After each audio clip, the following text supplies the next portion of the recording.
Hey everyone, it's Jeannie here, and today I am so honored to be joined by Isaac Chung, the producer, writer, filmmaker behind the incredible film Minari, now available. Um, Thank you so much, Lee, for taking time to chat with us. You're a very busy man. Oh no, thank you, Jeannie. This is great. Thanks so much for helping get the word out about this film. It means a lot. And I should have said award-winning Yeah. filmmaker because I know that this movie will just continue to get accolades. Talk a little bit about, it's being pegged as semi-biographical film. Talk a little bit about that. How true to your own life is this? There's a lot that comes from my life because I honestly wrote with almost like a list of memories. That's kind of what started this project. So what you see happening in the plot of the film, a lot of that draws from things that have happened in my life, and what you see in the home, a lot of little details that comes from real life. And I really have an older sister. I really had a grandmother who came and watched us, and my parents really worked in chicken hatcheries, and we had a farm. Wow. But a lot of things were changed for the sake of letting the story work together, and there's a lot of Mhm. dialogue that's very different as well. I think what's so refreshing about the film is that it did take people into real life stories. You know, when I was watching the film and your interactions in the film with the kids and the grandma, and the way the Hmm. parents passionately, there were times they argued and things like that. It just Yeah. felt so sincere. Can you kind of share about the importance of having content like that out in the world? I honestly thank you very much for that. I just wanted to present a portrait of a family in which everybody feels very real and very human. And I wanted this story to not just present this family as a bunch of saints who where nothing, that nothing they do is bad, but they're torn with their own struggles, and they have fights, and they're on the brink of collapsing many times, and ultimately they're trying to find a way to stay together, and they have a deep love for each other underneath all that. So that was really a goal with this, to try to show human beings and hope that people would connect to that. Yeah, and resilience, the resilience of a family, which is so, I find it can be rare sometimes. Sorry, there's some background noise. Oh, no problem. Oh boy. I'm sorry about that. So resilience in a family, and I find 2020, if 2020 wasn't the year that families needed to be resilient, I just find that the timing of the movie is so good because you see how the family in the film, which I'm assuming is based off of what you've witnessed in your own home. Just so resilience. I did want to say that the American dream. I Appreciate was that. reading through your bio, and I'm like, man, what an incredible journey, your own life. Uh, so talk about the American dream and coming from, parents from a different country. There's so many of us, who have families in other countries. They come here, and the American dream is sold like a dream, but it actually takes hard work. Can you kind of talk to the importance of that part of it for us millennials? um, yeah, I mean, it's not lost on me that I've definitely benefited a lot in this country.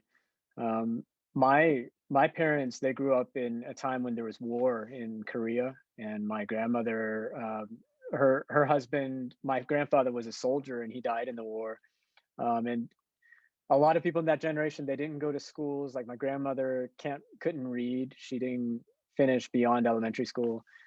And for them to come over to the U.S. and have me and my sister, and for us to kind of be in this position now where I'm talking to you, and doing press and all these things, it's really remarkable. But for me, it's the people who made that possible were always the people who were behind the scenes and oftentimes very invisible. Like my grandmother, no one knew about her because she didn't really speak English. She was just at home watching us and making sure that we're staying alive, and my parents were kind of buried away in a factory working.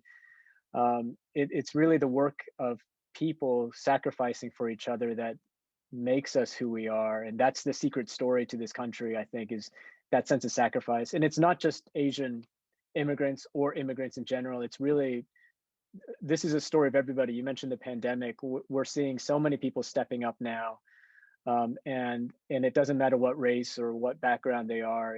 It's there are people who are keeping us alive right now, and we just got to thank them and honor them. And that, to me, is the American story, American dream. Agreed. For the Christian audience, which they're the ones that are going to be seeing and reading this, that story of sacrifice is everything that we stand on. For sure. So yeah, and it's why I think the movie will resonate with everyone. I know there's like a cool part in the film where once the dad is in the farm, he meets this, I'd call him a, a crazy white man. But he's this like Christian man who's just like praying in the field, and he has this radical faith. Why was that like an important factor to add to the script? He's kind of based on someone from my real life. He was a Pentecostal man who worked on our farm. Wow. But the sense I got with him, I mean, you see it in scripture. It's the foolish who shame the wise many times, and it, I kind of felt that way with him. He was a fool for Christ, and he taught us a lot about what it means to love somebody. And there were people in the town that would make fun of him, to be honest. But yet he became our friend, and he was the first guest we had in our house, and he really welcomed us into that community. And I always felt like there's something in that that speaks to the Christian faith, the sort of connection that we're supposed to be making with people on the margins, and really welcoming in strangers, and all these different elements of the faith that I respond to.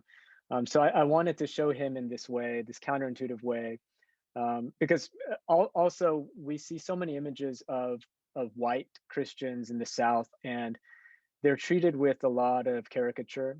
So I thought it's interesting if we can have this character in the film who feels like that at the beginning, but then you really realize that he's a fully fleshed out, more complex human being than were immediately expecting. I enjoyed it. I really enjoyed it. And it felt, sometimes it's that crazy radical faith that helps a struggling family, Yeah. believe for just a little more, even just like, maybe I don't believe, but he believes. So, hey, I really enjoyed that. I love that. Lastly, what Thank do you you so want much for people to that. take from this film? Honestly, I just want them to take anything from it that they want. I kind of have the view that they need to have freedom with this film, and let it be what they want it to be for them. And I try not to be someone who's preaching a message with my films or anything like that. I just want it to be open, and I think this family's being open to everybody, and showing the little ticks and quirks about their own lives. And if it speaks into people's lives in a positive way, I'd be very happy for that.